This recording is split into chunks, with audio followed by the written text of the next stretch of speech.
Welcome to the English Epics channel. It was 9 o'clock in the evening when Bill finally made up his mind and went upstairs to the bedroom.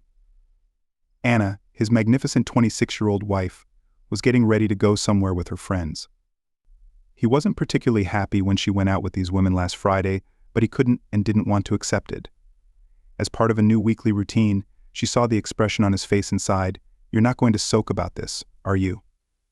He nodded toward the tiny dress laid out on the bed and the sensual sky-blue lingerie she was wearing. She looked strikingly alluring in them. "I haven't seen these before," he said. She looked a bit embarrassed. "Well, yes, I bought them just this week." He pondered for a moment, then went to the bathroom, returning with her lingerie from the laundry basket. "So is this normal for a husband?" he asked, pointing to a very plain, unremarkable set of bra and panties he was holding. "But you happily buy this," he gestured toward the tiny sky-blue bra and lacy thong, barely concealing her charms. "For some men you've never even met before." He gazed at her intently unless he paused meaningfully. "Unless this is just another nighttime stroll with the girls on the prowl. Maybe you really have arranged to meet someone there like on a date." She looked at him incredulously. "No," she exclaimed, "there's no one else.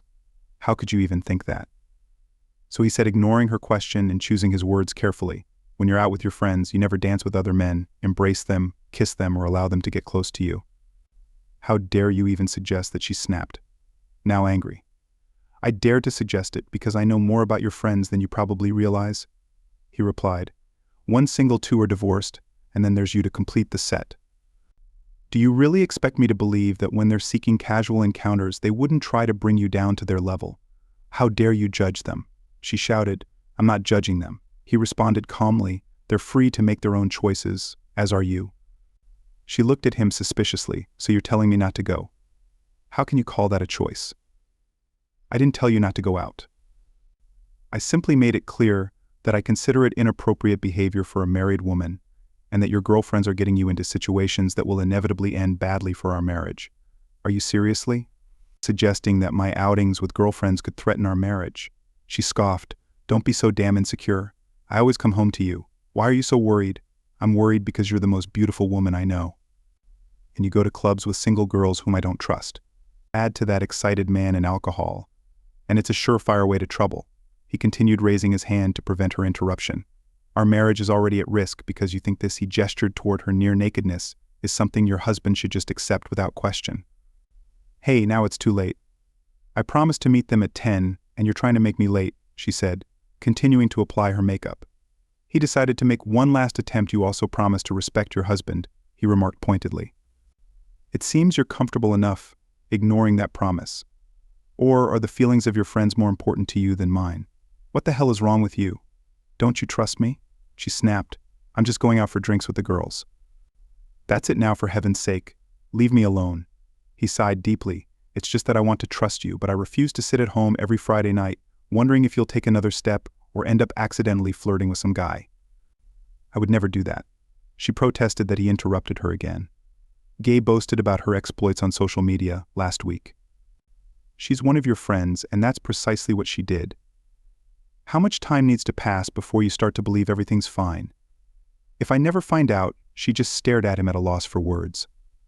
Then he continued, now more resolute. "If you want to go dancing, invite me along. If you just want to rub elbows with strangers, then be honest and we can end this right now. You're just being insulting." She lashed out. "No, I'm being honest. I don't believe you're just a fan of dirty dancing kisses looking for illicit affection, or worse, a quick fling.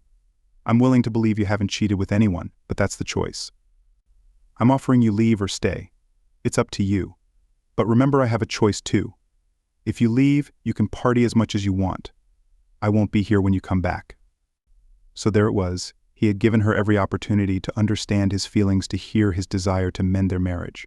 Now she had a choice, him or them. "You're joking, damn it," she exclaimed, furious, as he had never seen her in their 4 years together. "No," he said quietly. "If you want to dress like your friends and go out drinking and dancing with them every Friday night, that's fine. I'm just telling you that the prospect of me sitting at home waiting for you to come back is not how I envision my future. For now," he said, heading toward the door, "I have things to attend to. I'll be downstairs when you've made your decision." She sat in front of the mirror pondering. She hadn't had sex, but not quite last week. She had felt a strong temptation and flirted with a guy, but that was all, and she liked how men looked at her on the dance floor. It made her feel more desirable. Bill always complimented her on how she looked, but he had to. He was her husband, the guys in the club. They wanted her. They desired her. Bill sat at his laptop filling out an online form. It was 1010 when she came downstairs. He looked up. Was she staying or leaving? She wore high-heeled shoes showcasing her long, slender legs, disappearing into a short, tight blue dress. He said nothing. Was she planning to accept his offer to invite her to dance, or was she intending to go dancing with her promiscuous friends? She still looked indecisive. Then she spoke. I'm leaving. We can talk tomorrow. He slowly shook his head and turned back to his computer, silently ignoring her. She stood there for a moment, unsure if he was bluffing. He didn't even hear the front door close. As she left that, he finished filling out the form, attached the link to the email and clicked send. He went upstairs and threw some clothes into a couple of suitcases. On Monday, he would tell his boss that he accepted the job offer in Dubai. He called a taxi, and while waiting, sent a message to his wife's family group. Hello everyone. I'm sorry you have to find out like this. But Anna made it very clear to me that she needs more excitement and variety in her life than I can provide. I sent her the link to our divorce statement via email. It has been an honor for me to be part of your family, but I hope you understand why I have decided from this moment onwards to no longer maintain contact with all of you. He had to do something else. So he approached the printer, took a sheet of paper from the output tray, and wrote something down. He affixed it over their wedding photograph above the fireplace. Then he turned off his phone and went out onto the street to wait for his taxi. Anna had just sat down at a table in the club and was chatting with Galil when her phone rang. If this is Bill begging me to come home, she said, irritable. But it wasn't. It was her older sister Karen. Where the hell are you disappearing to? Karen yelled. You. I'm at the club with my friends. Anna said defensively. So does Bill know? Karen asked. Yeah, well, he knows I'm hanging out with friends, so what's the matter? And was he happy about it? Karen seemed annoyed, but on the other hand, she always had a soft spot for Bill. No, he wasn't pleased, but I told him we'd talk about it tomorrow. Well, good luck with that. You fool, he dumped you. If you don't believe it, check your email. Gay watched in astonishment as Anna frantically tried to open her email app on her phone. Even in the dim lighting of the nightclub, she could see her friend visibly pale. Anna noticed the message sent to her family. It must have been the reason for Karen's call. Then her phone rang again. Thank God it's Bill, she thought. But no, it was her father. What did you say to Bill? Her father demanded. This man treated you like a queen, and you wanted more. No, Dad, it's not like that. I just felt trapped. I needed just one night a week, to be myself. You're in a damn nightclub. Your husband just dumped you and you're going to damn nightclubs, he asked incredulously. Her father was clearly furious. He had never cursed like this in front of his family before. What could she say? She was in the club? It was obvious from the background noise. No, Dad, he must have decided something. After I left. Dad, he hung up. Anna grabbed her purse and phone and hurried to the exit, completely ignoring Gail and not noticing her two other friends. As she passed them on the street, she found a taxi and was home within 15 minutes. On the way, she tried to call her husband, but his phone went straight to voicemail. The house was quiet and deserted. She kicked off her shoes and rushed upstairs. Most of his clothes and shaving kit were gone. She went downstairs, his phone, laptop, wallet all gone as well. Back upstairs, she found that his passport was also missing. He had warned her no ambiguity, no room for misinterpretation. If she left that night, she would return home to an empty house. She knew he hated lies in the past. He had been betrayed by a girl and he placed honesty above all else. He did exactly as he said. Anna descended the stairs in complete bewilderment. An hour ago she was married. Now they were separated. Less than a year later, they would be divorced, all because she went dancing. Then she saw the photograph above the fireplace. Something was off when she saw what he had done. She felt like she was going to be sick. It was a picture from someone's social media profile. It showed a young man on one knee proposing to his girlfriend. But there in the background was Anna kissing some guy while he fondled her breasts, that I big black letters at the bottom. Bill had written liar. Story 2. Stay alert. That's what our high school football coach used to tell us at every practice I played defense, and he taught me a double skill, anticipating and keeping a close eye on my opponent. Knowing what to expect was the key to a successful defense. I wasn't that great, but I still managed to earn a full scholarship to an NCAA Division I college where I majored in business. During my junior year, I was paired with Lucille for a project, a slightly plump, red-haired girl with a sociable personality. As they say, one thing led to another. Passions flared, and after graduation, we got married that summer. Our junior year project was good enough to land us both internships at one of the city's major companies, she in the sales department and I in accounting for the astute reader. That's all you need to understand the strengths of our personalities. We love our girls, and after the third one we gave up trying for a boy. A little over a year ago, the last of them left the nest, and after 24 years of breakfasts and dinners together, the house became eerily quiet. After a week of such silence, I decided we needed to do something, so I planned a getaway for Lucille and me to the Smoky Mountains near Gatlinburg. We both enjoy country music, so I figured we might catch a performance by an artist on their way to fame or away from it. The many leaf-covered mountain trails would give us a chance to put our hiking boots to good use. A cozy cabin with a king-size bed, I hoped would complete our reconnection. It worked. We had a wonderful time laughing, smiling, dancing, and holding each other. We reminisced about the missteps and bright moments of those years, and we were too busy preparing for the next milestone to stop and smell the roses in our lives. The cabin had a hot tub on the porch which we thoroughly enjoyed, not to mention how often we used it. About a month after we returned, breakfasts and dinners reached a new level. Well, friendly is probably the best word to describe it. Our love life remained on its renewed level, and I made it a habit to take Lucille on pleasant outings every 2 or 3 weekends. Life as empty nesters was wonderful until the annual company Christmas party. Lucille, working in sales, seems to know everyone, while I, working and accounting, know very few people, and I'm not in any hurry to change that. Being comfortable in my own skin, I saw no reason to chat about trivial things like other people's kids, their school grades, and so on. If the conversation turned to incompetent NBA referees or how mega-college sports programs exploit student athletes, I'd gladly join in and add a few drops of sarcasm at corporate events. We typically went our separate ways and later shared stories, which often transitioned into foreplay in the real game afterward.